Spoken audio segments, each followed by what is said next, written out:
Mesdames, Mesdemoiselles, Messieurs, chers amis, chers abonnés, bonjour et bienvenue dans ce nouvel épisode de nos discussions sartoriales. Aujourd'hui, nous ne sommes pas en Bourgogne, nous ne sommes pas chez nous dans notre salon comme habituellement, nous sommes dans la bonne ville de Limoges. Alors Limoges, ça vous dit peut-être quelque chose. Limoges est mondialement célèbre ou a été mondialement célèbre pour sa porcelaine, évidemment. Moi, j'habite la moitié de l'année aux États-Unis et tout le monde, ils appellent même pas ça de la porcelaine, ils appellent ça du Limoges directement.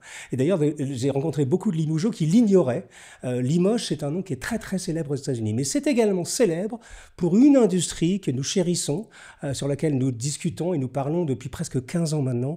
Il s'agit de l'industrie du soulier de luxe, puisque vous savez que, notamment à Limoges, il existe l'un des fleurons, l'un des joyaux de la couronne française dans le monde du soulier masculin, puisqu'il s'agit de la maison J.M. Weston. Et aujourd'hui, je vous emmène dans un autre joyau de la chaussure à Limoges, et peut-être un joyau que vous avez acheté sans le savoir, puisqu'il s'agit de la maison Perfecta, qui fabrique depuis de très très très nombreuses années des embauchoirs de très belle qualité pour les plus grandes maisons de luxe dans le monde. Et donc c'est pour ça que je vous disais que peut-être vous avez déjà fait l'acquisition d'un embauchoir de chez Perfecta. Et aujourd'hui, j'ai la joie, l'honneur et l'avantage d'être avec monsieur Gérard Noyat, n'est-ce pas, qui Bonjour. est directeur général de Perfecta, et avec mon amie Katia Moura, qui est la fille de Marc Moura, qui possède le groupe Havel, n'est-ce pas, donc la marque Saphir, que vous connaissez bien, et vous allez nous expliquer comment Saphir et Perfecta, par quel miracle vous êtes réunis à cette même table. Et d'ailleurs, vous aurez remarqué, mesdames, messieurs, que nous ne sommes pas à une table, mais nous sommes à un établi.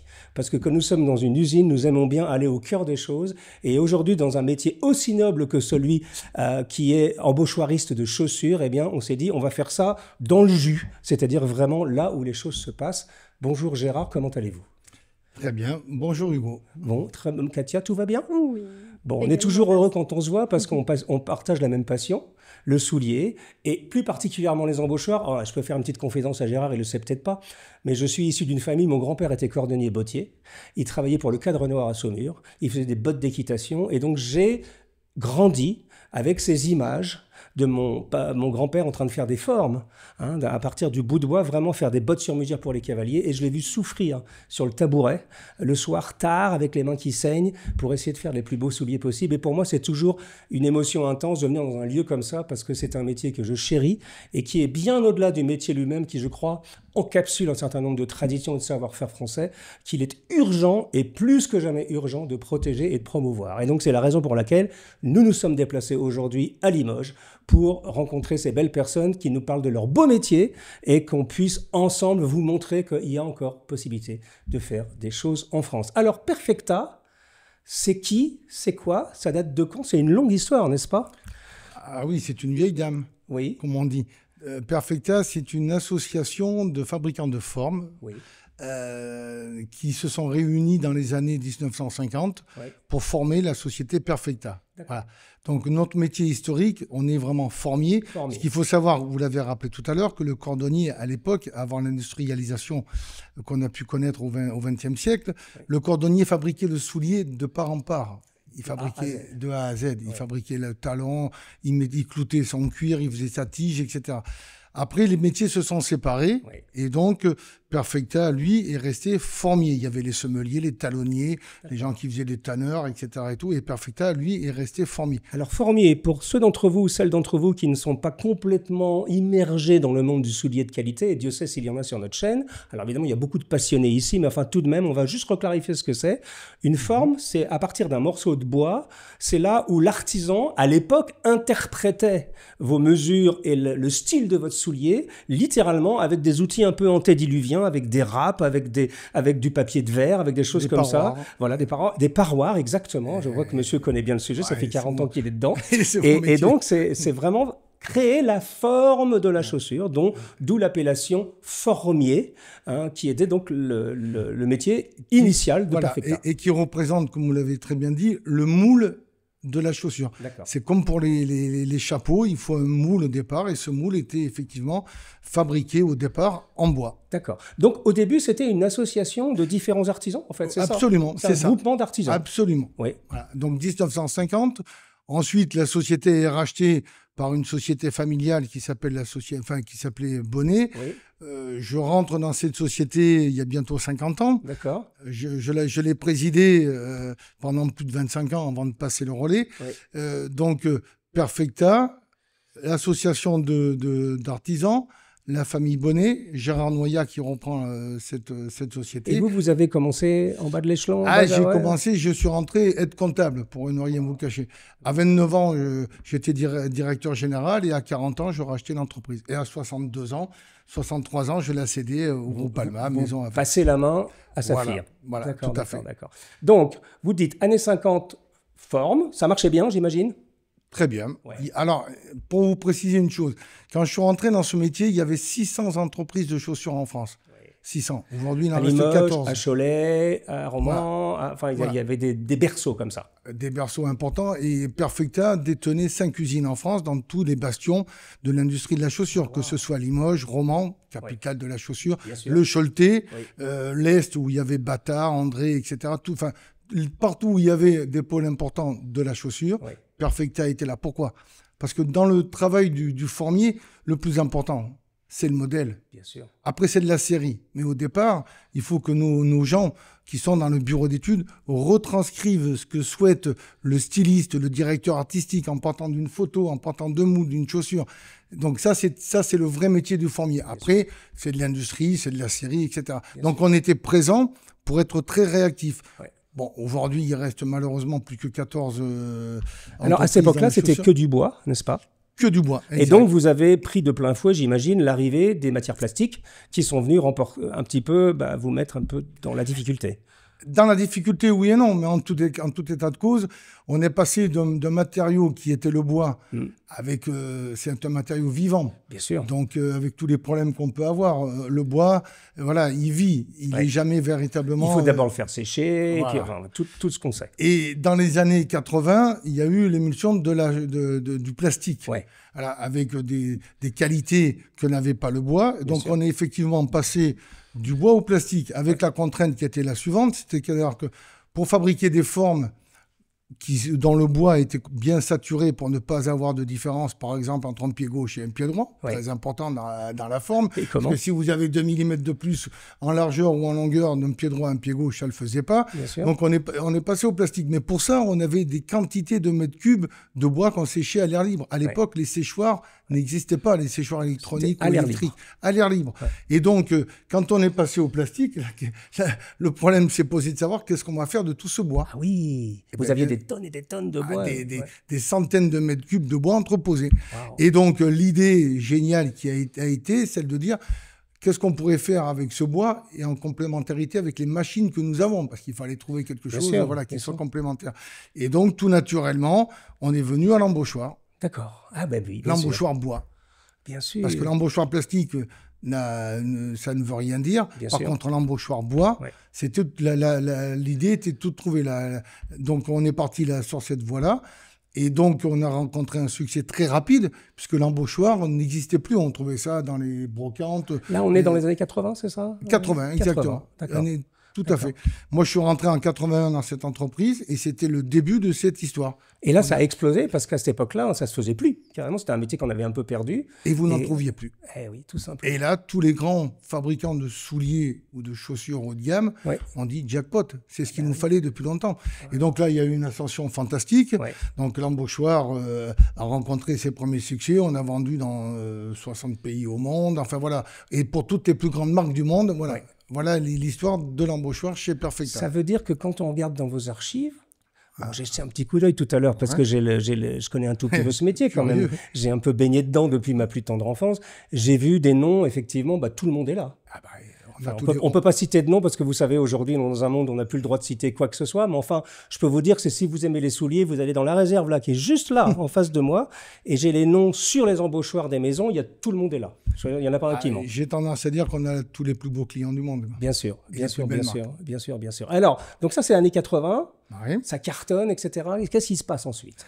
Donc, on est sur l'embauchoir. Donc, on est déjà axé sur l'entretien de la chaussure. Donc, dans les années 86, on dépose une marque qui s'appelle la cordonnerie anglaise. Oui, que beaucoup de gens connaissent à Paris. Bien sûr. Cordonnerie anglaise, cordonnerie pour faire référence à notre métier de base, cordonnier, formier par la suite, et anglais pour faire référence aux plus grands bottiers anglais. Tout le monde, la région de Northampton, etc. Et tous les grands chausseurs. Et de l'embauchoir, l'idée germe de dire, et pourquoi on n'irait pas au-delà, et pourquoi on ne ferait pas un véritable concept dédié aux souliers haut de gamme. Et donc de là, on décline quoi? Du cirage. Et c'est là d'où la connexion avec Saphir se fait. Vous vous rencontrez sur ce projet-là. Sur ce projet-là. D'accord. Tout à fait. Et parallèlement au cirage, c'est des brosses en crin de cheval, c'est des brosses gainées cuir. Tout ça, on va les assembler, on va les mettre dans des piquets de voyage en cuir, qui sont fabriqués aussi à Limoges dans notre atelier de maroquinerie, dans des beaux coffrets en bois exotiques, etc., pour les palaces, etc. Et donc, du coup, Perfecta devient un élément essentiel de tout ce qui est de la chaussure haut de gamme. D'accord. Que ce soit l'embauchoir. Demain, une marque veut développer un produit d'entretien pour la chaussure, il s'adresse à Perfecta. Pourquoi? Parce qu'aujourd'hui, nous avons associé tous les métiers, le métier du bois, du cuir, du métal. On a tout réglé ici. Et donc, si vous souhaitez un kit d'entretien, nous sommes capables de vous proposer la brosse, le cirage, l'embauchoir, le chausse-pied. Voilà, un concept unique. Vous avez un seul interlocuteur, c'est Perfecta. Et donc ça, c'est à cette époque-là, donc vous ouvrez quelques magasins, c'est ça, cordonnerie anglaise? 86, on commence à ouvrir 1, puis 2, puis 3 magasins, essentiellement à Paris. Oui. Voilà. Parce que c'est là où était la clientèle qui aimait essentiellement le soulier de luxe. Voilà. Quoi, en fait. Et il faut savoir aussi que la famille Bonnet n'était pas une famille de Limoges, mais était une famille parisienne. Donc, ceci expliquant aussi cela. C'était plus commode pour tout le monde, puisque toute la famille s'est intégrée dans ces magasins et se sont investis dans la vente et dans le développement de ses propres magasins à Paris. Perfecta restait les ateliers et nous avions des antennes sur Paris. Donc ça, c'était il y a quelques années encore. Et après, tout ça, ça s'est un tout petit peu ralenti, c'est ça, la cordonnerie anglaise? Qu'est-ce qui s'est passé?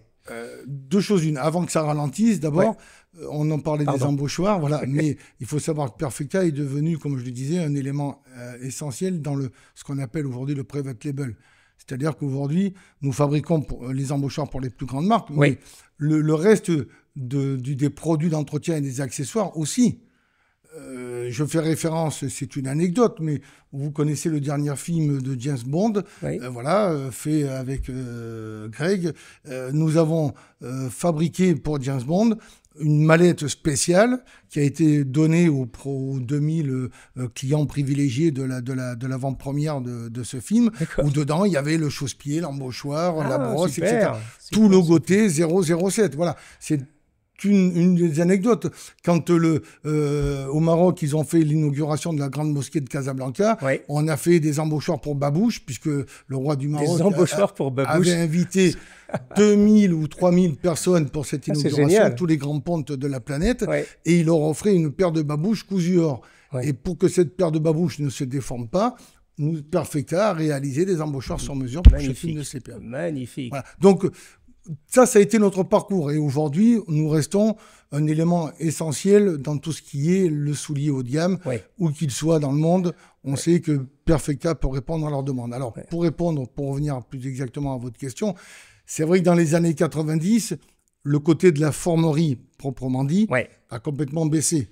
Les gens se sont expatriés, les entreprises de chaussures ont commencé à fermer, et donc l'activité de la chaussure a baissé chez Perfecta, compensée pour partie par l'accessoirisation, comme je viens de l'expliquer. Parallèlement à ça, c'est vrai que dans nos magasins, indépendamment de tout ce qu'on vient d'évoquer, nous avons décidé aussi de développer une gamme de chaussures, hommes, femmes, avec une belle notoriété, des beaux produits, tout fabriqué pour partie, tout ce qui était maroquinerie à Limoges, etc. et tout. Mais bon, c'est un métier de fabricant, j'aurais tendance à dire. Donc, un peu compliqué. Et quand moi, j'ai dû reprendre l'entreprise dans les années 2000, j'ai fait ce choix d'arrêter la fabrication ou la commercialisation. Et de revenir au cœur de métier. Et de revenir à mon cœur de métier. Qui depuis fonctionne très bien. Et alors, Là, donc vous vous êtes rencontrés déjà à l'époque sur cet ancien projet avec le grand-père Ah, tu as connu le grand-père, le père de Marc. Comment s'appelait-il? Alexandre. Alexandre, voilà. Et donc là, tu as la troisième génération maintenant. Donc tu connais bien la famille. Oh, je dis tu, pardon. Vous connaissez bien la famille. Excusez-moi, j'ai tutoyé Gérard en direct sur la caméra. On va repasser au vouvoiement. Mais ah oui, vous connaissez très très bien la famille. Alors, donc, dans la logique, là, on est à un moment où il y a une dizaine d'années, c'est ça? Saphir est venu chez Perfecta? Non, il y a plus que ça. Ma première rencontre avec le grand-père, donc Alexandre, remonte dans ces fameuses années 80 où nous avons décidé de mettre sur le marché des produits de qualité, des produits de haut de gamme. N'étant pas fabricant de cirage, Alexandre ayant cette usine à Magnac-la-Valette, nous avons été le voir avec la famille actionnaire de l'époque pour lui dire voilà, on a un compromis. Nous, ce qu'on souhaiterait, c'est que vous nous fabriquiez pour nous un produit haut de gamme en cirage. Ça n'existe plus. Aujourd'hui, c'est bas de gamme, etc. Et le deal a été de dire avec le grand-père de Katia, OK, je vous fais le développement, ça vous coûte rien. Je vous laisse tout ce qui est le private label et tout ce qui est la cordonnerie anglaise. Par contre, vous me laissez le droit de pouvoir exploiter cette même formule pour mes propres produits. D'accord. Mes produits Saphir. Et voilà comment notre collaboration a vraiment commencé. Mais là, je vous parle, j'allais dire tu vois, moi aussi, j'allais te tutoyer, mais je vous parle de ça d'il y a 35 ans. D'accord. C'est comme ça que notre association a commencé. J'ai compris. Et là, donc, plus récemment, vous avez décidé d'entrer dans le capital, c'est ça, de Perfecta. Et aujourd'hui, vous en êtes propriétaire, n'est-ce pas? Exactement. Donc, on est très content d'avoir ce magnifique entreprise qui fait vraiment un vrai complément avec notre savoir-faire de produits d'entretien, parce que ça, un chausseur, une entreprise qui est spécialisée dans la chaussure souhaite avoir tous les accessoires. C'est très cohérent, en fait, tout simplement. C'est complémentaire. Avoir un embauchoir adapté, avoir le cirage aussi. Et et la notoriété de Saphir, la notoriété de Perfecta est aussi très complémentaire. Bien sûr. Alors, j'ai une question qui va intéresser énormément de nos abonnés, puisque nous avons un docteur S embauchoir à notre table qui en a vu passer des embauchoirs. Vous en avez vu de toutes les couleurs, des vertes et des pas mûres, des trucs compliqués, des trucs plus simples, des trucs rigolos. Je pense que depuis le temps, j'ai dû vendre plusieurs millions de paires d'embauchoirs. Oui, c'est ça. Donc, vous savez de quoi vous parlez. Alors, première question qu'on a souvent, d'ailleurs, de parmi nos abonnés, c'est qu'est-ce qui fait un bon embauchoir? Qu'est-ce qu'on peut dire? Quels sont les ingrédients qu'il faut pour avoir un embauchoir de qualité? Alors, bien sûr, je dirais le bois, la qualité du bois. Essentiel. Alors, on se sert de quel bois pour faire des embauchoirs? Parce que tout le monde nous parle du cèdre, et j'ai appris ce matin en venant ici que le cèdre, c'est plutôt un truc un peu générique qu'on trouve en Chine, un peu bas de gamme, etc. etc. Est-ce que c'est une légende urbaine que le cèdre est le meilleur bois pour les embauchoirs? Je pense que c'est une légende, effectivement. Parce que, mis à part un certain odorat que certains peuvent définir, le cèdre n'apporte rien de plus qu'un bois traditionnel tel que nous, on peut le proposer à notre clientèle. C'est-à-dire, en l'occurrence, en l'occurrence, le bois qui se travaille le mieux aujourd'hui et qui a le plus de capacité à recevoir des finitions, c'est le hêtre. Le hêtre. Voilà. Et le hêtre a aussi cette particularité, c'est qu'il est français. Vous pouvez le trouver dans les plus belles forêts européennes de hêtre qui sont françaises. D'accord. Donc, made in France, du sourcing jusqu'à Perfecta. D'accord. Une traçabilité à l'épreuve de tout qui peut garantir à nos clients dans le monde entier que nos produits, que nos embauchoirs en bois sont bien issus de forêts gérées, qu'elles ne viennent pas d'exploitation. J'ai compris. Voilà. Donc, le hêtre. Mais parallèlement à ça, on peut travailler sur des bois un peu plus légers. J'allais dire du lime, du tilleul. Du tilleul, du peuplier. C'est ce que vous m'avez montré ce matin, le tilleul. On peut travailler aussi, vous voyez... Ça, c'est quoi? Ça, c'est du frêne. Ça, c'est super luxueux. Ça, c'est super beau. J'ai tendance à dire que c'est un riva italien. C'est le bateau. Oui, bien sûr. Je connais très bien les rivas, bien sûr. Ça me fait penser à ça. Je peux le toucher? Ça, c'est du... Donc, ça, c'est du frêne dans une finition cirée. Voilà. Donc ça, c'est très luxueux. C'est-à-dire que c'est vraiment l'embauchoir haut de gamme, ça. J'allais dire, en même temps, il faut aimer le bois. Vous avez des gens qui vont aimer le bois. transparent, où il n'y aura pas de nœuds, où il n'y aura pas de fibres, où il n'y aura pas de veines. Là, ici, c'est vivant. Là, vous avez le pied droit ne sera pas le même que le pied gauche. Bien sûr. Chaque fois, c'est des paires uniques que je sors. Bien sûr. Montre-moi du hêtre. Il y a du hêtre là ou pas? Là, voilà, par exemple. Ça, c'est du hêtre. Ça, c'est du hêtre. Ça, on vous parlera. C'est une gamme que Saphir est en train de lancer. On en parlera à la fin de cette émission. Ça, c'est du hêtre. Et ensuite. Et aussi, voilà, ça, c'est du tilleul. Tilleul. Donc, qui est beaucoup plus léger. C'est très léger. Voilà. Mais plus blanc, et du coup, on voit moins la fibre du bois, la texture. Tu veux dire, au niveau esthétique, oui. C'est moins joli que ça. Bon, ça, c'est sublime, hein, quand même. Pour un amoureux du bois, il n'y a pas photo. Je vais en piquer 2, 3. Moi, je rigole. Mais ça, effectivement, c'est un petit peu moins joli, mais au niveau propriété par rapport à la transpiration, c'est la même chose? Oui. La seule différence, c'est que c'est plus léger. Oui, mais c'est très important. La légèreté. C'est un des paramètres qu'aujourd'hui nous avons intégrés parce que des gens voyagent de plus en plus. Comme moi. Quand je pars en voyage, je pars avec 10 ou 15 paires de souliers, c'est mon travail. Voilà. Donc évidemment, je ne peux pas mettre des grosses choses comme ça. Donc moi, je me fais faire généralement, je ne sais pas s'il y en a, mais des trucs très évidés. Par exemple ça. Et ça, le problème, mesdames, messieurs, c'est qu'on peut le faire qu'à la main. Ça, c'est vraiment un travail de bottier. Oui. Mais comme j'allais dire, chez Perfecta, vous savez, il y a tradition et innovation. Oui. Et aujourd'hui, je suis encore là pour quelques mois pour aider à la transition de la 3e génération de la maison Alma. Mais on a tendance, mon souhait est d'aller vers une usine du futur. Oui. Et aujourd'hui, vous voyez, là, vous avez une creuse qui a été faite uniquement à la main. Oui. Et là, vous avez une creuse qui s'apparente à ça et qui est faite en commande numérique. Réellement, on va s'y approcher. Ah oui. Voilà. Mon pari, c'est avant que je m'en aille, on sera capable de faire ce que vous avez dans la main gauche. Ouais. Parce que, mesdames, messieurs, juste pour vous, c'est pas très compliqué à comprendre. Plus vous enlevez du bois à cet endroit-là, plus l'embauchoir devient léger. Et quand vous voyagez, vous n'êtes pas en excédent de bagages, parce que moi, je peux vous dire que 15 paires de chaussures, avec des embauchoirs normaux, je suis en excédent de bagages à tous les coups. Hugo, et, en même temps, Hugo, j'aurais tendance à dire tout le monde ne voyage pas avec 15 paires de chaussures. Non, je rigole, mais je prends mon exemple parce que c'est un exemple un peu outrancier, évidemment, parce que moi, c'est mon job. Enfin, c'est pas mon job, je ne vends pas des chaussures, mais comme je dois être habillé constamment, avoir des beaux souliers, je suis obligé. Donc ça, pour moi, c'est absolument fondamental. Mais donc, tu dis que peut-être, dans le futur, vous êtes en train de travailler sur des... mais c'est pas peut-être. Oui. Quand je partirai, on sera capable de faire ce genre de choses. D'accord. Mais je suis content C'est en bonne voie. C'est très, très important. Et donc, première chose, qu'est-ce qui fait un bon embauchoir? On a dit le bois, la qualité du bois. Bien sûr, on oublie les embauchoirs en plastique, tout ça, ça n'existe même pas. D'ailleurs, on ne va même pas en parler. Voilà. Qu'est-ce qui fait, par ailleurs, la qualité d'un embauchoir? C'est, on va dire, la qualité de la forme, c'est ça? Ou on va dire la cohérence de la forme avec le soulier que vous portez? Exactement. Donc, l'adaptabilité entre les deux est cruciale. Donc, que le bout soit rond, que le bout soit plus fin, que ça soit plus large ou moins large, parce que le but, c'est que l'embauchoir épouse vraiment le cuir de la chaussure et qu'il n'y ait pas... Donc, comment tester? C'est de mettre l'embauchoir dans la chaussure et voir s'il y a un espace entre les deux, un vide. Ça veut dire que l'embauchoir n'est pas adapté exactement. Ça, c'est un grand défi parce que autant, moi, je comprends ça très bien, évidemment, puisque j'en ai des centaines d'embauchoirs, puisque je fais beaucoup de chaussures sur mesure. Bon, moi, quand je vais voir mon artisan bottier, il me fait la forme, il me fait l'embauchoir, généralement. Ou il va chez un formier embauchoiriste, à côté, qui est un de ses copains, compagnon du devoir, par exemple, et qui lui fait une paire d'embauchoirs. Mais évidemment, c'est un budget. Parce que, généralement, les gens qui achètent des souliers sur mesure, ils ont les moyens de se payer les embauchoirs qui vont avec. Mais par contre, là où c'est le vrai, défi, c'est comment on peut produire des embauchoirs en série, en l'occurrence, en se disant que peut-être ça va aller dans le maximum de choix. Donc j'imagine que quand vous travaillez pour les plus grandes maisons, vous recevez leur forme et vous travaillez directement à partir de leur forme.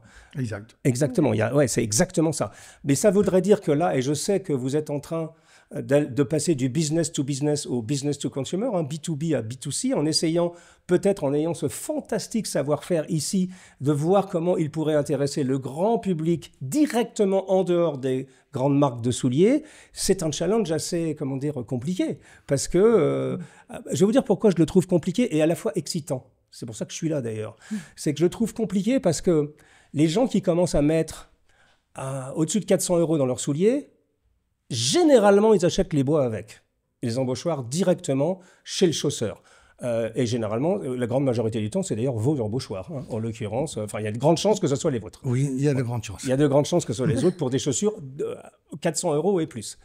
Et maintenant, je me dis, mais est-ce qu'il existe un marché pour les gens qui n'ont pas acheté les embauchoirs et auxquels vous pourriez répondre avec une nouvelle gamme Saphir? Alors moi, je pense que oui. Si je prends mon exemple personnel, alors évidemment, mon exemple personnel n'est pas un très bon exemple. Effectivement, je dois avoir, 150 paires de souliers peut-être dans mon placard. Et je pense avoir une bonne quinzaine de souliers, et j'ignore pourquoi d'ailleurs, qui sont orphelins ou orphelins d'un embauchoir. Donc là, j'ai commencé à regarder, je me dis, effectivement, ça peut m'intéresser. Et je pense que, d'ailleurs, vous voyez, mesdames, messieurs, on réfléchit tous ensemble autour de la table. Moi, je suis très, très excité quand Katia m'a dit, tiens, on lance une gamme d'embauchoirs de luxe pour que les gens, au haut de gamme en tout cas, pour que les gens puissent avoir accès à des bons embauchoirs et pas acheter de la merde chinoise en cèdre directement. Et donc, voilà. Donc ça, c'est une nouvelle initiative que vous êtes en train de lancer. Qu'est-ce que tu penses de ça mon cher Gérard? Moi, je voudrais revenir une seconde sur le bénéfice des embauchoirs. Bon, d'abord, tout le monde, aujourd'hui, tous ceux qui l'ont essayé l'ont adopté. Bien sûr. Longévité de la chaussure. Le matin, vous remettez, 2 jours après, vous mettez votre chaussure, elle est sèche, elle a absorbé l'humidité, etc. Et tout. Mais qu'est-ce qui fait aussi la qualité de l'embauchoir? Vous l'avez dit justement, c'est le visuel, c'est la forme, c'est le chaussant, etc. Parce que ce qu'il faut bien savoir, c'est que un chausson japonais, c'est pas un chausson norvégien. Et un chausson chinois, c'est difficile aussi. Et ça, c'est le métier du formier. Ça, c'est le métier qui a permis à Perfecta de devenir un incontournable, d'adapter tous ces embauchoirs au Japon, que ce soit autour du monde, parce qu'effectivement, la largeur d'un Allemand, d'un chausson allemand, ou d'un Américain de chez nous, c'est pas avec le un même gars de Tokyo, c'est pas la même chose. Qu'un asiatique. Donc tout ça, il a fallu aussi l'adapter. Au départ, on est parti de l'embauchoir, oui, on s'est lancé. Et puis après, on l'a fait à la forme des clients qui sont venus nous voir. Mais pour revenir aujourd'hui à la forme que nous travaillons là pour la gamme Saphir, elle bénéficie de toute cette expérience. Et oui, parce que demain, Katia, qui est en charge du développement, etc., elle va trouver une gamme Saphir, elle va vouloir la proposer au Japon, mais on va l'adapter. On ne vendra pas les mêmes. Ça ne sera pas la même largeur, ça ne sera pas le même chausson. Vous êtes sûr qu'il voulait qu'il s'en aille? Parce qu'il est bien, ce garçon, quand même. C'est bon. Et il y a un âge pour tout. On l'a gardé bien longtemps. Donc, tu veux dire qu'encapsulé dans ces quelques modèles d'embauchoirs que je vois et dont on va parler, Katia, tu vas nous les montrer, ça veut dire que tu as, en sédimentation, tu as toute l'expérience de la maison. Pardon. C'est des années d'expérience et de multiplication de modèles, parce que c'est ça aussi. Quand je disais que on a eu un tel potentiel de vente qu'il a fallu s'adapter. D'un seul coup, tout le monde est venu nous voir. Moi, j'ai fait tous les salons internationaux, que ce soit aux États-Unis, à Las Vegas, à Tokyo, etc. Et tout. Et les gens, mais c'est bien évident que je pouvais pas vendre le même produit à tout le monde. C'est pas possible. Bien sûr. Parce qu'il faut quand même savoir se différencier. Et puis surtout, quand je revenais, c'est que j'avais pas les mêmes tailles, j'avais pas les mêmes chaussons. Il a fallu continuellement s'adapter, quoi. Et c'est ça qui fait la force aujourd'hui quand vous regardiez la bibliothèque que l'on a. Et demain, elle sera numérisée. Et bien sûr que c'est ça qui fait aujourd'hui. Quel est ton plus beau souvenir? Bon, allez, on va se tutoyer parce qu'on n'arrive pas à se vous voyer. Donc, on va se tutoyer. Voilà, on fait ça naturellement. Quel est ton meilleur, l'embauchoir qui t'a marqué, ou peut-être un ou deux des embauchoirs un peu particuliers avec des demandes un peu spécifiques? J'imagine que tu as dû faire des trucs un peu dingues. Ouais, j'ai fait des trucs un peu dingues. Mais ce qui m'a marqué le plus dans ma carrière, c'est de participer à des histoires. D'accord. Voilà. J'ai commencé avec des marques qui n'étaient pas forcément connues. Je ne pourrais pas les citer parce qu'aujourd'hui, on a des accords de confidentialité et c'est bien normal. Mais voilà, c'est ça qui m'a animé. Tu veux dire des marques qui n'existaient pas vraiment et tu les as accompagnées ou qui avaient des belles histoires. Voilà, qui avaient une certaine créativité, mais des histoires d'hommes. Des histoires où on s'est rencontrés, où on a échangé, où on a travaillé. On a perdu du temps, on a travaillé des fois jusqu'à 2 heures du matin pour trouver une idée, pour faire un truc. Bien sûr. Ça, c'est mes plus beaux souvenirs. Après, j'ai plein d'anecdotes. Tout à l'heure, j'en ai cité 2 ou 3. Mais voilà, ce que j'ai préféré dans ce métier, c'était vraiment l'échange. D'accord. Et être au départ d'une histoire et l'avoir progressé. Moi, j'ai travaillé avec des marques où il y avait un magasin dans le monde. Aujourd'hui, ils en ont 80. Voilà. Bien sûr, bien sûr. Et là, j'y suis un peu, à notre modeste, moi et Perfecta, on y est quand même pour quelque chose.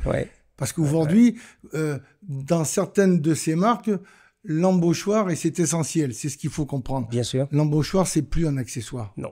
C'est un composant de la chaussure. Je suis d'accord. tu ne peux plus, quand tu as atteint un certain niveau, tu ne peux plus vendre l'embauchoir comme un accessoire. Non. Tu l'offres, tu l'inclus, tu le mets.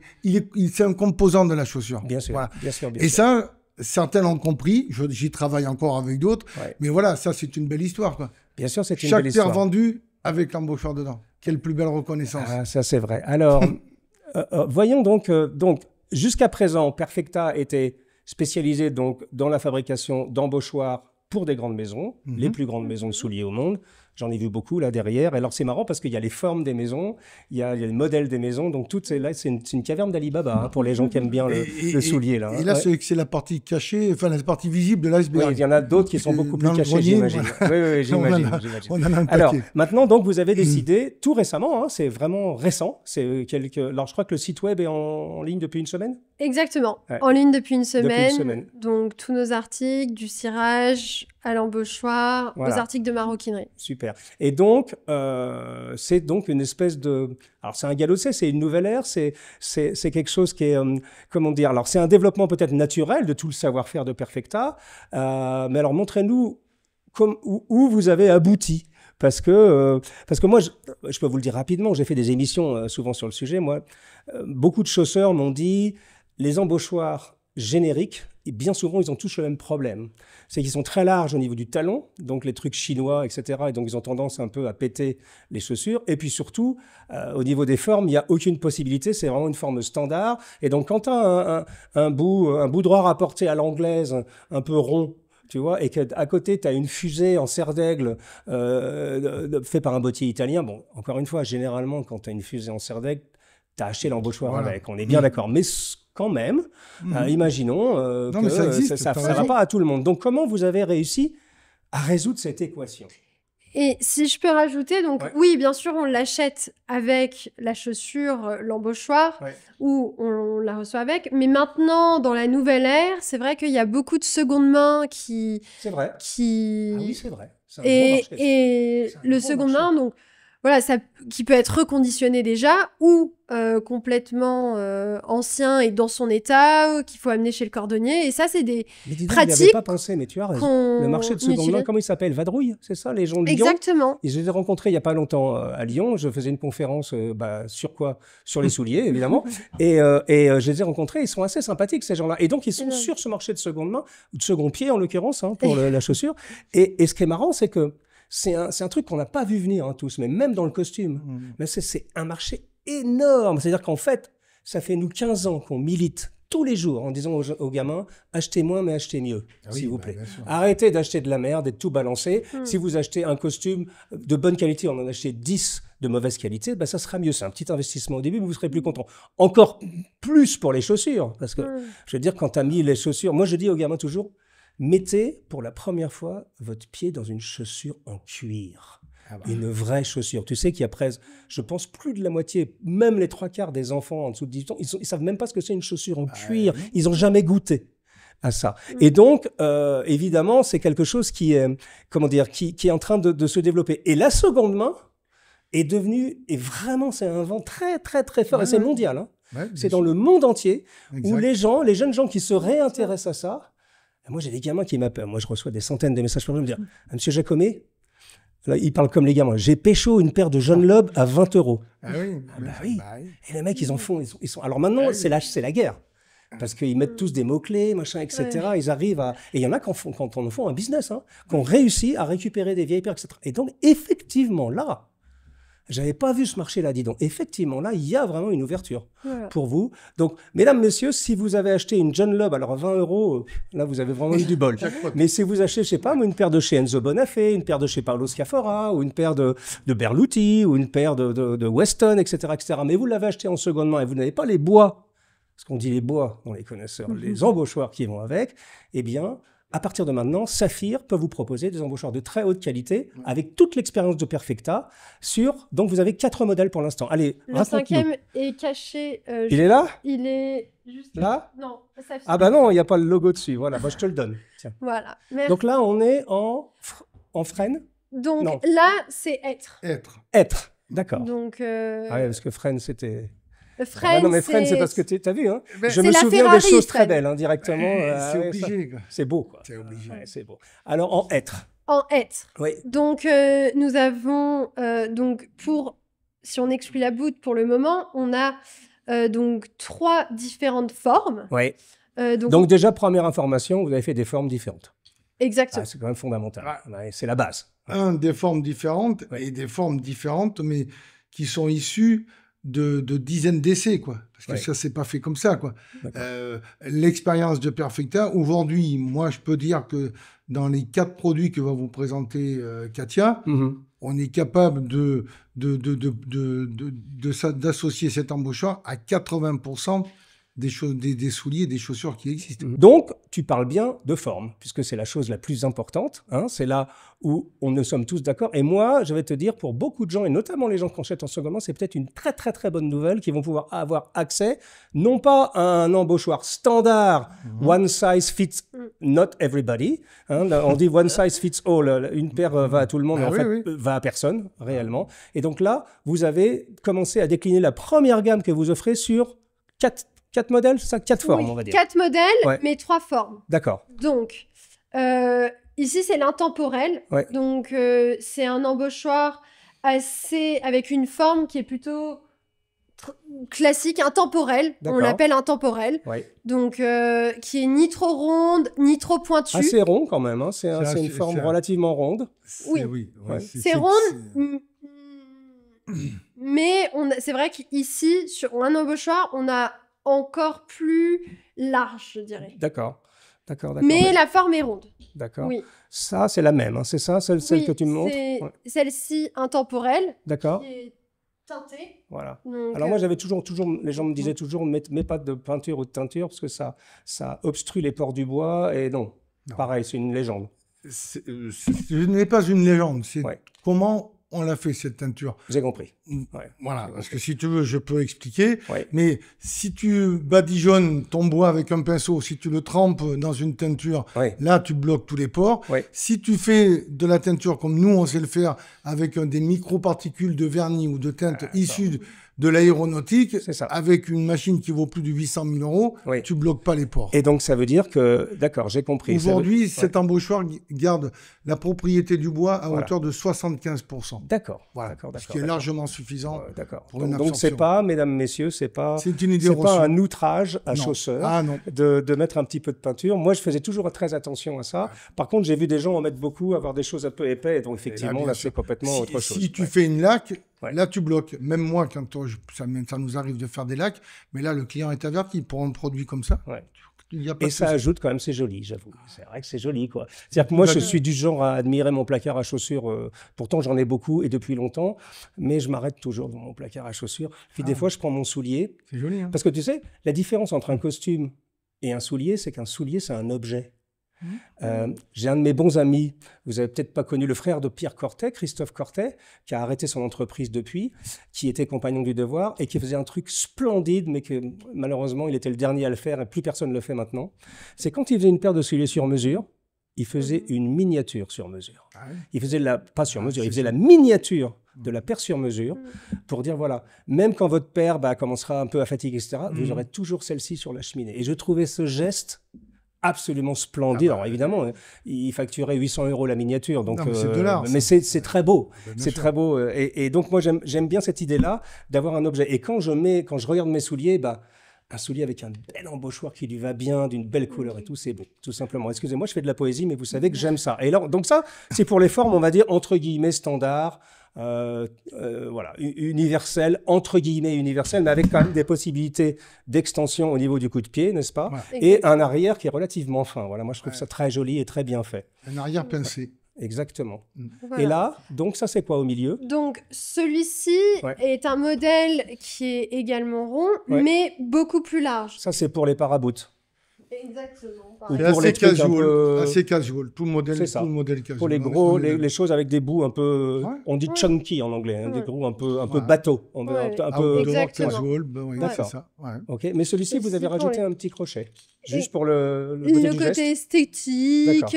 On l'appelle ce modèle-là, je pense, aussi dû au petit crochet traditionnel. D'accord. Donc voilà, ça a ce look. J'adore, mesdames, messieurs, regardez, j'ai des embauchoirs partout.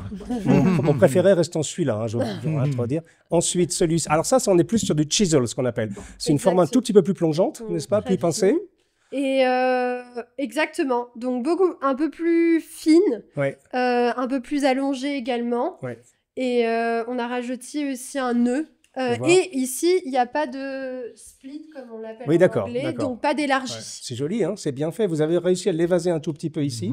Ça, c'est pour donner un petit peu d'aération, c'est ça? Indispensable. Tu remarqueras d'ailleurs que tous les embauchoirs de la gamme Saphir possèdent ce trou d'aération, contrairement à tous les produits d'importation qui n'ont pas. Oui, pour clair circule, tout simplement. Essentiel. Bien sûr. Alors ça, mesdames, messieurs, pour les gens qui ont acheté en seconde main des lobes, des cortets, des choses comme ça, à mon avis, ça va... C'est très important de l'avoir. Hein. C'est-à-dire que c'est vraiment... Alors, on n'est pas sur un serre d'aigle vraiment ultra plongeant, ça reste raisonnable. C'est une forme... Tu sais comment on dit? Une forme haricot. Exactement, une forme haricot, mais ça va dans beaucoup de souliers et c'est une très très belle qualité, classique. Exactement. Et puis vous avez fait un truc pour bottines aussi? Exactement. Ouais. Donc indispensable parce que les bottes subissent des plis très fréquents sur la partie haute. Bien sûr. Et également comme les chaussures ici, sur ce niveau-là. Ouais. Donc la bottine permet de compenser les deux. C'est bien. Hein. Souvent, effectivement, comme le dit Katia, tu vois la partie haute, le cambre. Ouais. Voilà, c'est le cambre. Bien sûr. Donc, cette partie, si tu prends un embauchoir taille basse, il ne monte pas. Donc, tous les plis que tu as à ce niveau-là, l'embauchoir ne fait pas son effet. J'ai bien connu ça avec mon grand-père, parce qu'il faisait des bottes et des bottines. Donc, on appelait ça des bottillons à l'époque. Ça a complètement disparu, ce Alors, attention, parce que le bottillon, oui, ça a disparu, je te le concède. Moi, j'en avais aussi. Mais le bottillon, généralement, il y a... Voilà. C'était des bottillons. Quand on parle entre connaisseurs, il n'y a pas de souci. Mais lui, il disait bottillons en général, même pour les bottes Chelsea. Mais bottillons, c'était des petites bottines à lacets, effectivement. Mais c'est marrant. Et donc, j'ai vu mon grand-père travailler sur les formes de bottes d'équitation. Ça, c'était très, très difficile. Au niveau du mollet. Gros travail. Ah ouais, c'était vraiment difficile. La prise de mesure et tout ça. C'était un métier.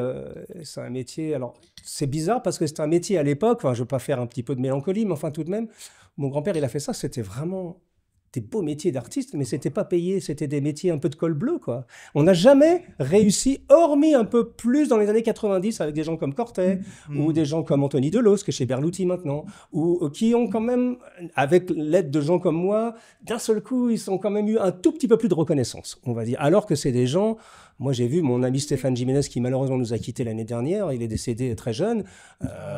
Stéphane Jiménez, il est décédé l'année dernière. C'était un des plus doués pour moi, à mon avis. Et Stéphane, moi, je l'ai vu travailler, etc. Mais c'était des artistes, quoi. C'était des gars qui passaient des centaines d'heures sur ses souliers. Moi, je l'ai vu balancer des paires qui étaient... J'en aurais bien fait mon quotidien, mais il était jusqu'au boutiste, etc. Et moi, j'ai eu la chance d'avoir une paire juste avant qu'il décède, d'un très très beau Richelieu avec un insert en alligator à l'intérieur. Et ma forme a été faite par Hervé Brunel, je crois, le formier très très célèbre, évidemment, qui est un garçon formidable. Donc, juste pour avoir un tout petit peu une idée, sur ces modèles-là, on est dans quelle gamme de tarifs? Parce que je sais que ça intéresse beaucoup les gens qui nous regardent. Oui, donc on est pour le modèle bas, 95 et 105 €. D'accord. Donc en fonction de s'il y a un knob, donc un nœud et un anneau, ou s'il est teinté ou pas. Aux alentours de 100 €, allez, on va pas s'embêter. D'accord. En gros, en prix public, c'est 100 €. Donc ça veut dire, je suis possesseur de chaussures, j'ai pas de... Alors, question à 100 000. Si les gens ont un doute, en se disant, sur ce soulier-là, je ne sais pas si je mets un universel ou je ne sais pas si je mets un truc un tout petit peu plus plongeant. Vous êtes capable de répondre à cette question-là? Ils peuvent toujours nous envoyer une photo sur Instagram. On peut leur conseiller. D'accord. Après, ils peuvent très bien commander en ligne. Et si ça va pas, vous pouvez le renvoyer. D'accord. Non, je pose cette question-là, ça a l'air un peu stupide, mais c'est pas stupide en fait, parce qu'il y a beaucoup de gens qui vont être intéressés par ce qu'on dit, mais ils se disent et les tailles, par contre, les tailles sont très fidèles. Les tailles sont... Vous êtes pas... Parce que les tailles, c'est un autre souci dans le monde du soulier. Pourquoi? Parce que la nomenclature des tailles n'est pas la même en France, en Amérique, en Espagne. Et puis, un 9,5 de chez Corté n'a rien à voir avec un 9,5 de chez Croquette, par exemple. C'est complètement différent. Donc là, même chose, vous avez travaillé sur le sujet, j'imagine. Oui, donc... J'ai laissé... Non, en même temps, il faut bien savoir, ce ne sont pas des embauchoirs spécifiques. Oui. Donc, de toute façon, on n'aura jamais, sur un embauchoir comme ça, la performance d'un embauchoir qui a été fait sur la forme. On est bien d'accord. Mais on va s'y rapprocher le plus près possible. C'est ça que je voulais demander. Donc, si tu prends l'embauchoir, comme on a dit tout à l'heure, classique, moi je sais que dans 80% des chaussures classiques avec une forme comme ça, ça s'adapte. Alors, il ira peut-être pas au bout des 3 derniers millimètres, etc. Mais ça fera parfaitement l'affaire. Mais ça ne sera pas un truc en cèdre ou qui va tout éclater le cuir. Qui n'absorbera pas l'humidité. Et comme vous avez pu le remarquer aussi, la petite différence, c'est que sur tous les embauchoirs que le Perfecta peut vendre à travers le monde pour les plus grandes marques, généralement, il n'y a pas d'élargie, justement. Parce qu'elles sont faites parfaitement à la forme. Bien sûr. Là, voilà, on est sur des embauchoirs qui, sur le côté, on peut régler pour si vous avez des largeurs un peu différentes. Donc, ça aide aussi. Il y a un petit peu de réglage et de possibilités. Ça aide un peu le consommateur. Ceci étant, ce que j'ai en main, je peux vous le dire, j'en ai touché beaucoup de embauchoirs dans ma vie, c'est bien. C'est quand même très très sérieux, c'est du très très beau travail. Alors, je sais que c'est important pour vous également. Tu me racontais quelque chose dont je n'étais pas conscient tout à l'heure, Katia. Tu me disais qu'un embauchoir en cèdre comme ça, non seulement, c'est pas de la très très bonne qualité, mais surtout, d'un point de vue développement durable, c'est un scandale, en fait. Exactement. Ça, c'est fait en Chine, mais tu me disais que le bois a été fait ailleurs. Aux États-Unis. D'accord. Donc, c'est un bois qui est américain. Qui est envoyé jusqu'en Chine pour être travaillé dans des conditions déplorables. Discutables. Voilà. Donc, pourquoi? Parce que ça produit une poudre de bois qui rentre dans les poumons. Oui, je sais. Malheureusement, on a perdu quelques amis comme ça, des bottiers. Et c'est très mauvais. Et après, qui est renvoyé en Europe pour être vendu. Oui, donc d'un point de vue développement durable, c'est le truc, il a fait 3 fois le tour de la Terre avant d'arriver dans ton pied. Alors que vous, comme tu le disais, les arbres sont là. C'est une aberration. Nous, on ne sait pas le circuit court, même si j'essaie de l'améliorer, mais les bois viennent de Champagne-Ardenne, enfin ils viennent de France, ils viennent de Saint-Dizier, de Bar-le-Duc, ils descendent, ils sont transformés, ils arrivent à Limoges. Nous, vous avez vu, on parle du bois, on parle tout à l'heure de sciure, etc. Vous avez visité l'usine, t'as pas de sciure dans mon usine. C'est vrai. Tout est nickel, tout est aspiré, tout est remis dans les circuits d'aspiration qui servent dans les silos à chauffer l'usine. On n'a aucun déchet. Perfecta, zéro déchet. Dans la mission qu'on a fait en langue anglaise ce matin, c'est vous recyclez vos déchets pour en faire de l'énergie. En fait. Pour en faire de l'énergie, du chauffage. Nous n'avons aucun déchet industriel. D'accord. Pas d'utilisation d'eau, pas de rejet atmosphérique. Toutes nos teintures, comme tu l'as vu tout à l'heure, comme on en a montré quelques exemples, à base aqueuse, aucun solvant. Donc aujourd'hui, avant que je parte, nous allons aussi aller vers l'écolabel, la labellisation écolabel. C'est-à-dire que l'embauchoir, demain, tu le démontes, tu enlèves les 2 tubes, tu les mets à la ferraille, on le recycle, et le bois, tu peux le laisser chez toi ou le faire flamber. Il n'y a aucun souci. Incroyable. Ça, c'est quelque chose qui est très important, je sais aussi, pour c'est Saphir capital, en général. C'est quelque chose dans lequel vous êtes vraiment, vous travaillez beaucoup. Et vous avez le label Entreprise du patrimoine vivant, n'est-ce pas? Exactement. Ici aussi. D'accord. Exactement. Donc, Entreprise du patrimoine vivant. Donc, c'est un label desservi par l'État que sûrement les gens connaissent déjà. Mais c'est l'État qui regarde et essaye de constater. Donc c'est un cahier des charges très précis, j'imagine, l'entreprise du patrimoine vivant. J'ai beaucoup d'amis, moi, qui sont entreprises du patrimoine vivant, les bonnets pour les lunettes. Enfin, j'ai plein de gens qui font ça et je sais que c'est extrêmement important. Alors, vous savez, aujourd'hui, je vais vous faire une confidence. Ça me fait plaisir d'être là pour 2 raisons. D'abord, pour vous rencontrer. Et puis surtout, vous voyez, moi, je suis dans le monde du soulier depuis presque 15 ans. Ça, j'en ai fait mon métier. Alors, je ne fais pas que le soulier. Je parle d'élégance masculine en général, d'artisanat, de style de vie. On va même maintenant jusqu'à parler... on est des résistants parce que nous, on parle de politesse, de bienséance, de chic, etc. Parce que Dieu sait s'il y en a besoin. Et de plus en plus, notre chaîne est en train de se développer autour de ces thématiques-là.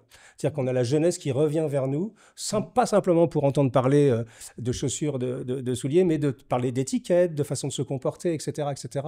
Et donc, ça, c'est intéressant. Mais pour autant, un mec comme moi qui est quand même immergé là-dedans, je ne connaissais pas Perfecta.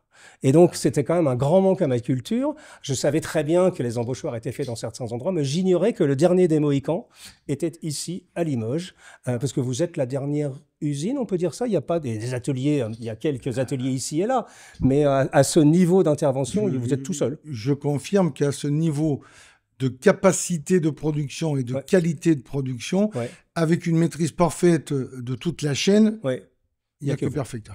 Et en Europe, vous n'êtes pas nombreux non plus. Mais même en Europe, je considère que nous sommes le leader. D'accord. Et si j'allais plus loin, pendant un temps, on a même fait partie des numéros 1 mondiaux. Avec Perrier, avec des gens. Il y avait un club qui s'appelait les numéros 1 mondiaux. Et je pense qu'aujourd'hui, Perfecta fait partie de ces clubs. Voilà, parce que nous sommes. Je ne connais pas d'équivalent dans le monde. D'accord, très bien. Eh bien voilà, mesdames, messieurs, vous avez vu, nous ne sommes pas venus dans un endroit par hasard. Ici, c'est un endroit extrêmement touchant pour moi par rapport à ce que je vois autour de moi. Évidemment, par la salle d'archives, d'ailleurs, je vais aller y rejeter un œil. Je vais essayer d'en piquer 2 ou 3 pour les mettre dans le temps. Je rigole. C'était, vous savez, nous, on a eu la chance avec Sonia, avec notre métier, de voir des trucs incroyables quand la veuve de Philippe Noiret a ramené toutes les chaussures de Philippe Noiret chez John Lobb, avec toutes les formes. J'ai été le premier à avoir le droit de les photographier. Donc, j'ai regardé, j'ai vu toutes les bottes. Il était fou, amoureux de ces John Lobb.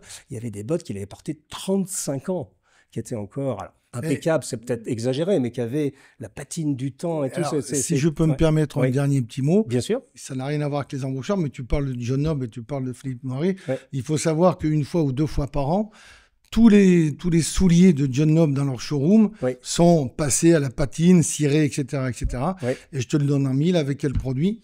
Avec les produits de chez Saphir, évidemment. Et alors, je vais vous donner un autre scoop. Alors, je ne sais pas quand cette émission sera diffusée, je ne sais pas dans quelle chronologie elles seront diffusées, mais demain, nous allons chez Saphir pour faire le même exercice et pour vous montrer qu'aujourd'hui, encore en France, et c'est peut-être le message que j'en retire aujourd'hui, il y a encore de la place pour les métiers traditionnel, et Dieu sait si de plus en plus on a besoin. Nous, on milite pour ça depuis 15 ans, jour et nuit. On voyage dans le monde entier pour essayer de dire aux gens qu'il y a encore un futur possible à la main, même si on doit vivre avec l'innovation, etc., etc. Il y a encore des choses nobles que l'on doit protéger. Et la deuxième chose, c'est qu'on est content parce que il y a, il y a toute une génération de gens qui ont... Alors, je ne dis pas que c'est nous uniquement, évidemment, mais quand même, nous, on a beaucoup travaillé avec Sonia depuis une quinzaine d'années pour vraiment faire en sorte que ça soit encore possible, que les gamins, et vous allez voir, les gamins découvrent ça, ils sont comme des fous, tout simplement. Et la troisième chose que je voulais dire, c'est que le Made in France, ça existe encore. Alors, c'est dur. Faut pas se cacher derrière son petit doigt. D'un point de vue économique, c'est compliqué. Il y a beaucoup de gens qui ont fait des expériences ici et là qui n'ont pas réussi parce que le coût du travail est ce qu'il est, etc., etc. Mais sur des niches de métiers comme ça, avec des expériences comme ça, ce que je peux vous dire, c'est que je ne sais pas comment cette affaire, quand vous serez parti, va se développer. Mon petit doigt me dit qu'elle est quand même tombée entre de bonnes mains, parce que la famille Moura et Saphir, c'est quand même, ils ont fait leurs preuves, hein, on va dire, dans le monde entier et depuis longtemps. Mais en tout cas, nous, on sera toujours là pour essayer de vous aider et de montrer qu'il y a encore des choses qu'on sait faire en France et bien mieux qu'ailleurs. Mesdames, messieurs, merci beaucoup pour votre accueil. C'était avec grand plaisir. Voilà. Et donc, je vous donne rendez-vous, quant à moi, pour un prochain épisode de nos discussions sartoriales. D'ici là, habillez-vous bien, cirez vos souliers et achetez des embauchoirs. À très bientôt, les amis. Au revoir.